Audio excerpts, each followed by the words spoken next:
শান্তি। 26/7/2025 প্রাতঃমূল্যি ওম শান্তি। বাপদাদা মধুবন। বাবা বলেছে, মিঠে বাচ্চে, এই সঙ্গম যুগ হলো বিকর্ম বিনাশ করার যুগ। এই সঙ্গম যুগ কি? বিকর্ম বিনাশ করার যুগ। এই যুগে কোনো বিকর্ম তোমাদের করা উচিত না। পাবন অবশ্যই হতে হবে। তো আমাদের অবশ্যই পাবন হতে হবে, আর কোনো বিকর্ম করা যাবে না। প্রশ্ন, অতীন্দ্রিয় সুখের অনুভব কোন বাচ্চাদের হতে পারে? উত্তর, যে অবিনাশী জ্ঞানরত্নে ভরপুর থাকে তারই অতীন্দ্রিয় সুখের অনুভব হয়। যে যত জ্ঞানকে জীবনে ধারণ করে তত ধনবান হয়। যদি জ্ঞানরত্ন ধারণ না হয় তাহলে গরিব সে। যে জ্ঞানরত্ন ধারণ করবে না সে গরিব। বাবা তোমাদের পাস্ট, প্রেজেন্ট, ফিউচারের জ্ঞান দিয়ে ত্রিকালদর্শী বানাচ্ছে। তো বাবা আমাদের কি বানাচ্ছে? ত্রিকালদর্শী। পাস্ট, প্রেজেন্ট, ফিউচার, সৃষ্টির আদি মধ্য অন্তের জ্ঞান দিচ্ছে। গীত ওম নমঃ শিবায়। ওম শান্তি। পাস্ট প্রেজেন্ট চলছে। পাস্ট থেকে যেটা হয়ে যাচ্ছে সেটা পাস্ট, আর এখন প্রেজেন্ট চলছে। আবার এটা এখন যেটা প্রেজেন্ট সেটা আবার পরে পাস্ট হয়ে যাবে, তাই না? এই গায়ন করতে হে পাস্ট কা। তো মানুষ গায়ন করে কিসের? পাস্টের। যেটা হয়ে যায় সেটারই গায়ন হয়। এখন তোমরা পুরুষোত্তম সঙ্গম যুগে আছো। পুরুষোত্তম অক্ষর অবশ্যই দেওয়া উচিত। হ্যাঁ, শুধু সঙ্গম যুগ না, পুরুষোত্তম। তোমরা প্রেজেন্ট দেখছো, যেটা পাস্টের গায়ন আছে সেটা এখন প্র্যাকটিক্যালে হচ্ছে। এতে কোনো সংশয় আসা উচিত না। বাচ্চারা জানে সঙ্গম যুগও আছে, আবার এখন কলিযুগের অন্ত। বরাবর সঙ্গম যুগ 5000 বছর আগে পাস্ট হয়ে গেছে, এখন আবার প্রেজেন্ট। এখন বাবা এসেছে।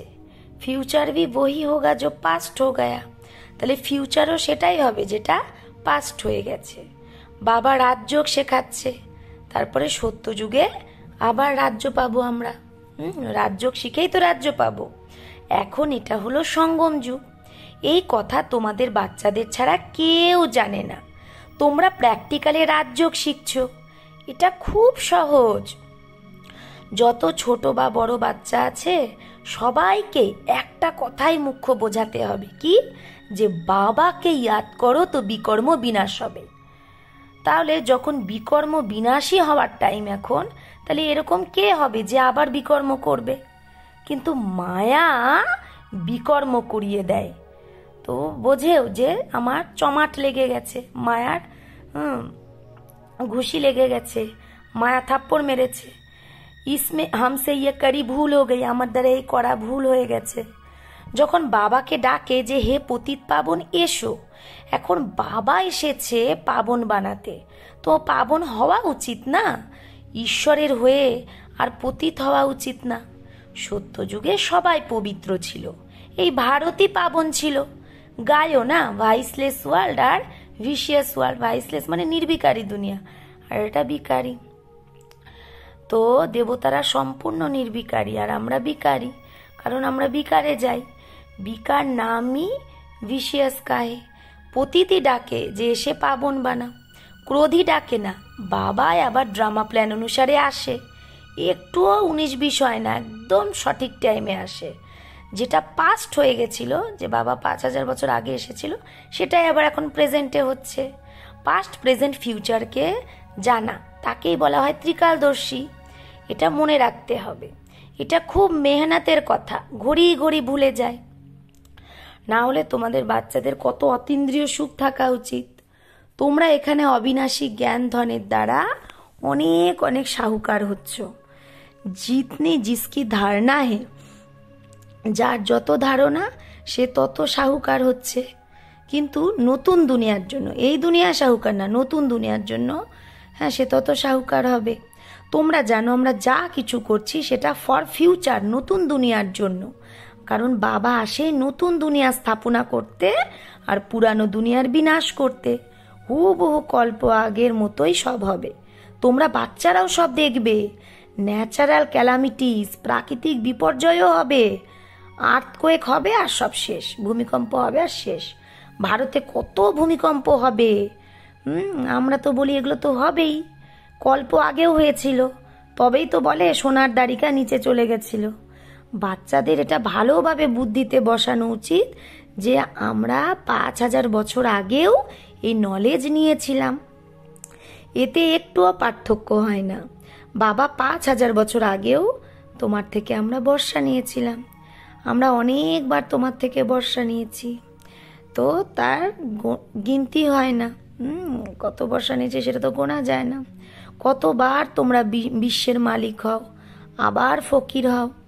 এই সময় ভারত পুরো ফকির। তোমরা লেখো ड्रामा প্ল্যান অনুসারে, সেই ड्रामा অক্ষর ও ड्रामा अक्षर नहीं कहते, उनका প্ল্যানই अपना है। এখন মানুষের প্ল্যানই আলাদা। তোমরা বলো ड्रामा প্ল্যান অনুসারে আমরা আবার স্থাপনা করছি 5,000 বছর আগের মতো।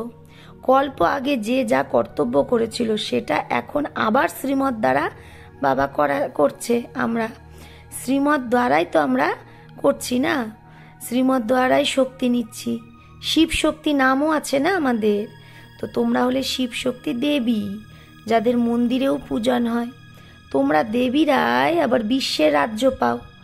জগদম্বার দেখো কত পুজো হয়, তার নাম রেখে দিয়েছে, অনেক নাম না, জগদম্বার নাম রেখে দিয়েছে, কিন্তু সে তো একজনই, যেরকম বাবাও একজনই, শিবই তার নাম। তোমরাও বিশ্বকে স্বর্গ বানাও, তার জন্য তোমাদেরও পূজা হয়। কেন আমাদের পূজা হয়? কারণ আমরাও তো বিশ্বকে স্বর্গ বানাচ্ছি, তাই আমাদেরও পূজা হয়। অনেক দেবী আছে, লক্ষ্মীর কত পূজা করে, দীপমালার দিন মহালক্ষ্মীর পূজা করে, তো বহুই হেড। তো বাবা বলছে এগুলো হলো হেড, কে? মহালক্ষ্মী নারায়ণ। মহারাজা মহারানী মিলে মহালক্ষ্মী বলে দেয়, মানে লক্ষ্মী নারায়ণকে মিলিয়ে মহালক্ষ্মী বলে দেয়। তো সেটাতে দুজনেই চলে আসে, লক্ষ্মী নারায়ণ মহালক্ষ্মীর মধ্যে 4 হাত দেখায়। আমরাও মহালক্ষ্মীর পূজা করতাম, তো ধন বৃদ্ধি পেলে ভাবে মহালক্ষ্মীর কৃপা হয়েছে, ব্যাস প্রত্যেক বছর পূজা করে। আচ্ছা, তার থেকে ধন চাই, দেবী সে ক্যা মাঙ্গে? তো দেবীর থেকে কি চাইবে? তুম সঙ্গমযুগী দেবিয়া স্বর্গ কা বরদান দেনে वाली हो। বাবা বলছে আমরা কি সঙ্গম যুগী দেবী, আমরা সবাইকে কি দিচ্ছি? স্বর্গের বরদান। মানুষ এটা জানেই না যে দেবীদের দ্বারাই স্বর্গের সব কামনা পূর্ণ হয়।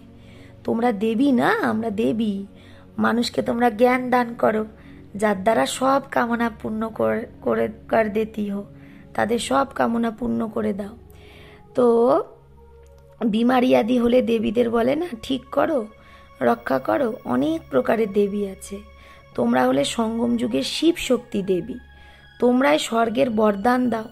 বাবাও দেয়, বাচ্চারাও দেয়, বাবাও বরদান দিচ্ছে, আমরাও দিচ্ছি। মহালক্ষ্মী দেখায়, নারায়ণকে গুপ্ত করে দেয়। বাবা তুম বাচ্চোं का कितना प्रभाव बढ़ाता है, বাবা আমাদের বাচ্চাদের কত প্রভাব বাড়ায়। দেবীরা 21 জন্মের জন্য সুখের সব কামনা পুরো করে দেয়। লক্ষ্মীর কাছে ধন চাই, ধনের জন্যই তো মানুষ ভালো ধান্দা আদি করে। তোমাদের তো বাবা এসে বিশ্বের, সারা বিশ্বের মালিক বানাচ্ছে, অথা ধন দেয় বাবা। শ্রী লক্ষ্মী নারায়ণ বিশ্বের মালিক ছিল, এখন কাঙ্গাল হয়ে গেছে। তোমরা বাচ্চারা জানো যে তারা রাজত্ব করেছিল, তারপরে ধীরে ধীরে কিভাবে তাদের উত্তরতিকলা হয়েছে। পুনর্জন্ম নিতে নিতে কলা কম হতে হতে এখন দেখো কি হালত হয়ে গেছে।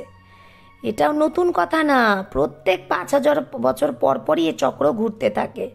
তো এখন ভারত কত কাঙ্গাল হয়ে গেছে। রাবণ রাজ্য কত উঁচু নাম্বার 1 ছিল, আর এখন লাস্ট নাম্বার হয়ে গেছে। লাস্টে যদি না আসে তাহলে আবার কি করে নাম্বার 1-এ যাবে? হিসাব আছে না।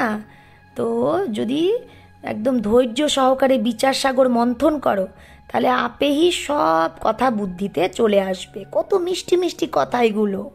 এখন তো তোমরা সারা সৃষ্টিচক্রকে জেনে গেছো। পড়া শুধু স্কুলেই পড়া হয় না, টিচার লেসন শেখায়, টিচার শেখায় ঘরে পড়ার জন্য, যেটাকে কি বলা হয় হোমওয়ার্ক।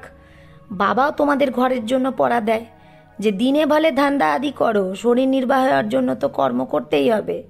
অমৃতবেলা তো সবার টাইম থাকে, ভোরবেলা 2-3টে সময় খুব ভালো টাইম, সেই সময় উঠে বাবাকে ভালোবেসে ইয়াদ করো। বাকি এই বিকারই তো তোমাদের আদি মধ্য অন্ত দুঃখ দিয়েছে, রাবণকে জ্বালায়, কিন্তু তার অর্থ তো কিছুই জানে না। ব্যাস শুধু পরম্পরা ধরে রাবণকে জ্বালানোর রীতি রেওয়াজ চলে এসেছে। ড্রামা অনুসারে এটাও সেট আছে, রাবণকে মেরে আসে, কিন্তু রাবণ মরেই না। এখন তোমরা বাচ্চারা জানো এই রাবণকে জ্বালানো কবে থেকে কবে বন্ধ হবে। তোমরা এখন সত্যিকারের সত্যনারায়ণের কথা শুনছো। তোমরা জানো যে এখন আমাদের বাবার থেকে বর্ষা নিতে হবে, বাবার থেকে আমরা এখন বর্ষা নিচ্ছি না। বাবাকে না জানার কারণেই সবাই কি হয়ে গেছে, নিধনকে, মানে গরিব। বাবা যে ভারতকে স্বর্গ বানায় তাকেই কেউ জানে না। তো এটাও ড্রামায় সেট আছে। সিঁড়ি নামতে নামতে তমপ্রধান যখন হবে তবেই তো আবার বাবা আসবে, কিন্তু মানুষ নিজেকে তমপ্রধান ধরেই ভাবে। বাবা বলে এই সময় সারা ঝাড় জর্জরীভূত অবস্থায় চলে এসছে, একজনও শতপ্রধান নেই।